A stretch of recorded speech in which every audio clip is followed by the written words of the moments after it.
Tô vendo que você tá com uma camisa aí, parto livre aí. Interessante a ler, tava lendo sobre ela.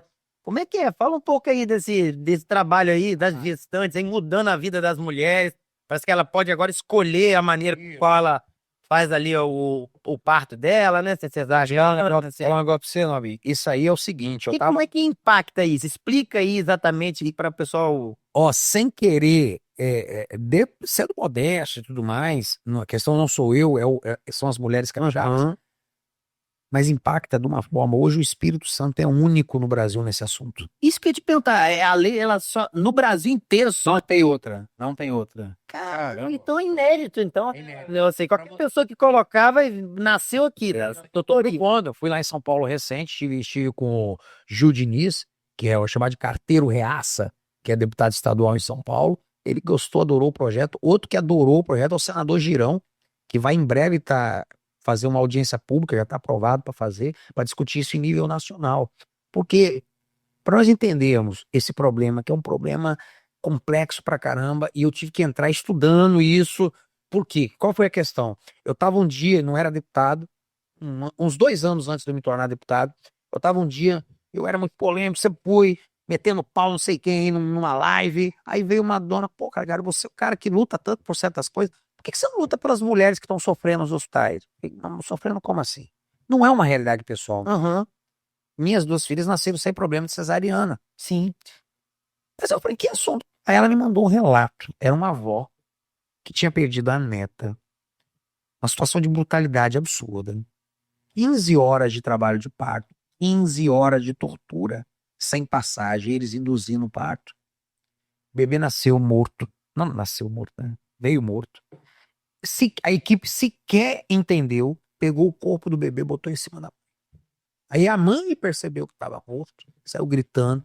Aquele relato me impactou muito, eu comecei atrás disso. Falei, peraí, quem tem mais relatos desse tipo, me fala. É no estado esse caso aí? No estado, isso acontece no Brasil inteiro. Rapaz, você vê como é que é, nem sabe.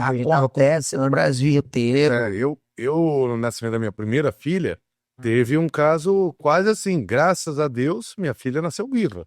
Mas minha esposa foi internada 10 horas da manhã, depois de muita luta para conseguir uma vaga, né, na unidade pública, né? Sim. E aí, no outro dia, 10 da manhã, que foi ganhar. Foi mais de 24 horas de. Durante esse período inteiro, na época eu não podia acompanhar, eu não pude acompanhar o parto, não pude acompanhá-la dentro do hospital. Outra Ela barbárie. ficou sozinha durante um dia, né, dentro do hospital, esperando para ganhar o neném. Eles tentando o parto normal a qualquer custo. Acredito eu, para não ter custo com anestesista, Tá bem. com medicamentos, anestesia. Para não ter cura. É, Tem isso também. e assim, e no final das contas, quando tiraram o neném no normal, o cordão umbilical estava enrolando no pescoço, a neném já estava dando uma cor já diferente, voltaram para dentro correndo, rasgaram a barriga e tiraram Olha só. na cesárea. Parece que é Mas, doideira, né? graças a Deus, nasceu viva.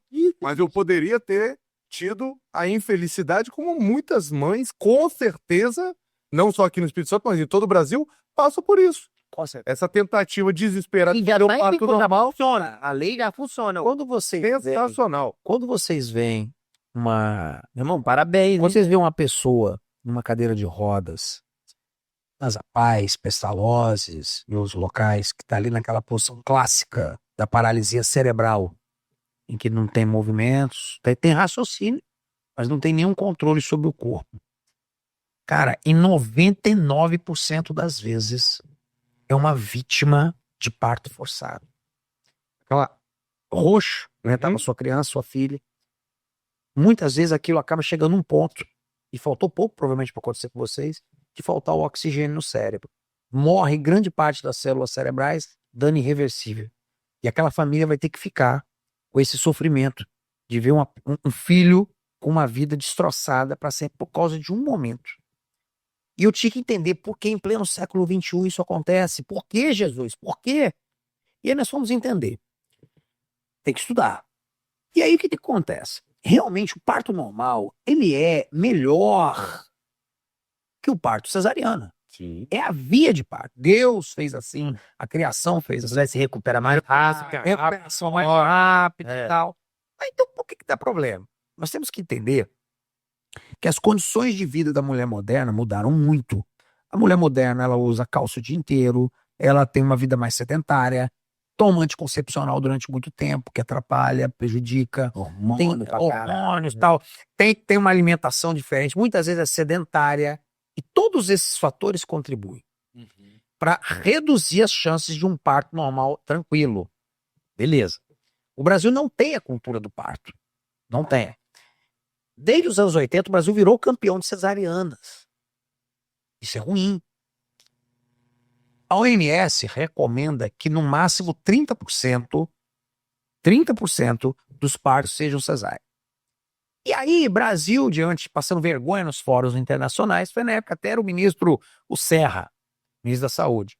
Não, nós temos que reduzir. Bacana, vamos reduzir. Como? Da pior maneira possível.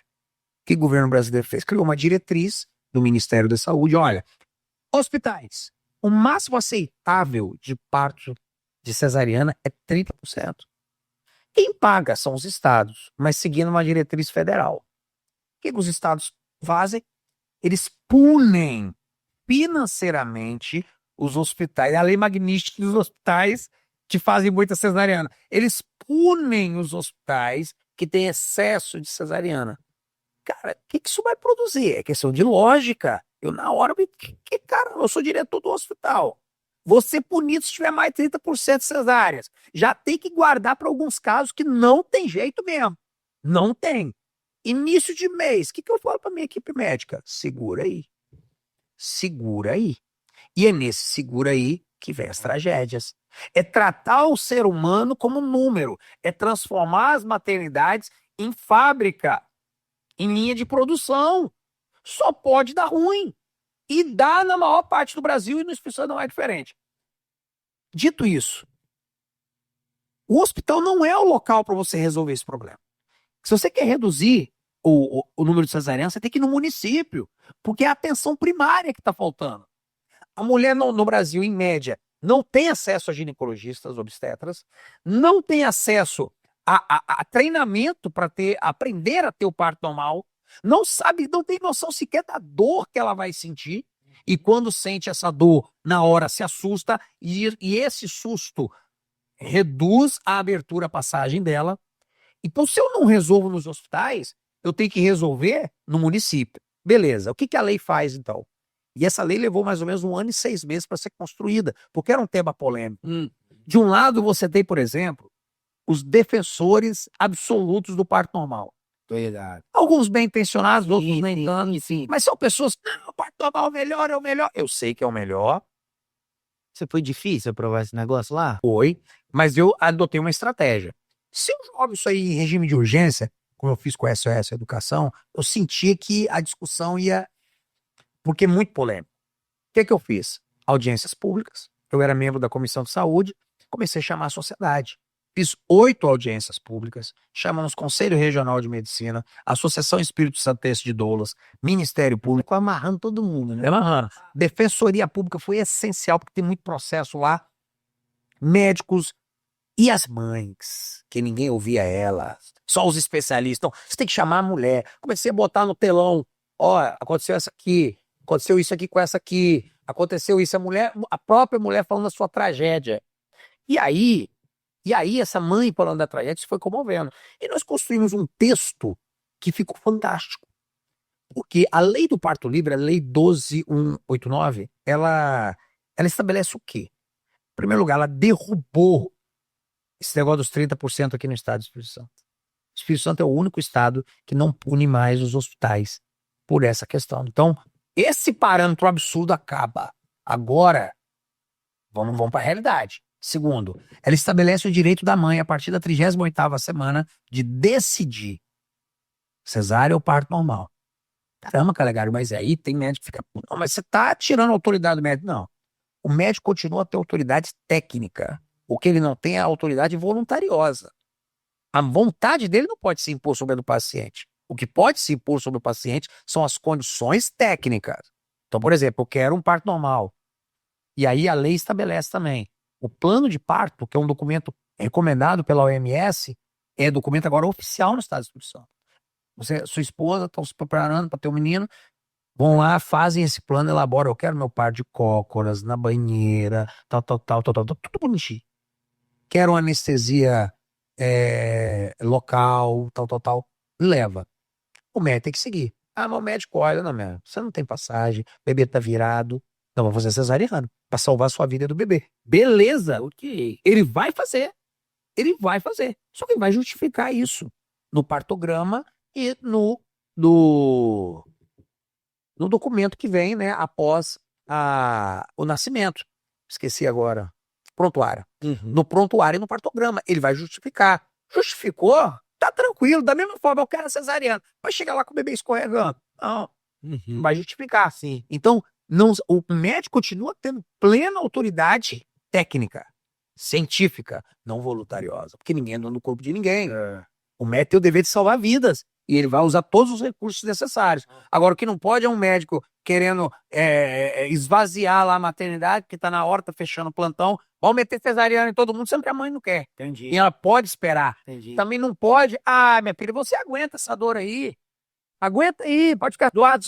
Dois casos tem que ter, né? Tem que ter esse equilíbrio. Porque eu falo o seguinte: se o bebê morre, com todo respeito aos médicos, são meus parceiros, mas se o bebê morre, o médico é mais assim, é mais um fracasso. Ele vai sofrer, mas amanhã ele tá trabalhando de novo.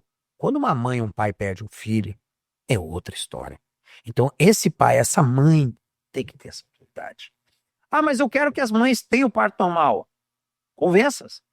Convença-as com qualidade, mostrando que não estamos matando seus bebês, não estamos aleijando seus bebês.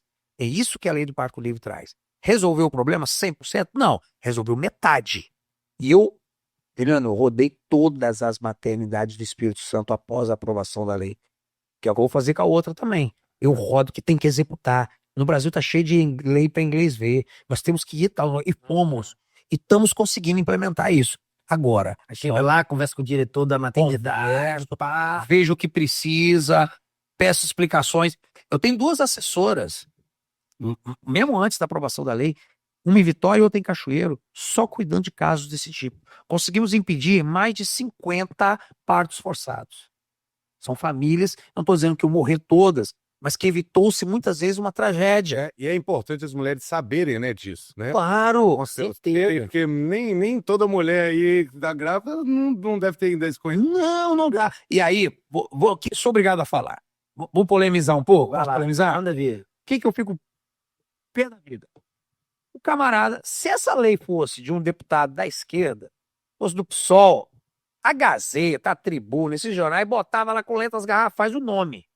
No dia que foi aprovado, botou lá na Gazeta, lá um pedacinho pequenininho e tal, e não botou nem o nome do autor. Por quê? Porque eu tenho que ser pintado, desculpa falar, mas é o que a gente nota, como o machista, o misógino, o fascista. Não pode vir de nós, da direita, não pode vir de um deputado conservador, uma lei que alivia o sofrimento das famílias. E isso eu quero também dizer para a direita. Nós, líderes políticos da direita, temos um dever: combater o mal, combater, lutar contra a ideologia de gênero, lutar contra a sexualização infantil, lutar contra. Nós temos que ser contra muita coisa. Nós também temos o dever de ser a favor. Nós temos que construir também. Nós temos o dever de construir coisas. Então, peraí, eu sou conservador, sou Deus, pátria, família e liberdade. Como que isso vira políticas públicas? Cara, aqui tem uma diferença. Aqui tem uma diferença, que você tá no consórcio de notícias do Brasil. Nós dá uma pauta sobre essa lei aí, que eu achei ela sensacional, entendeu? E a gente, vamos colocar o Instagram aqui do deputado para você acompanhar o trabalho dele, que o trabalho é relevante. Obrigado. Isso realmente, pô, é modelo pro Brasil inteiro. Aqui todo mundo tem espaço, tem pra esquerda, tem pra direita.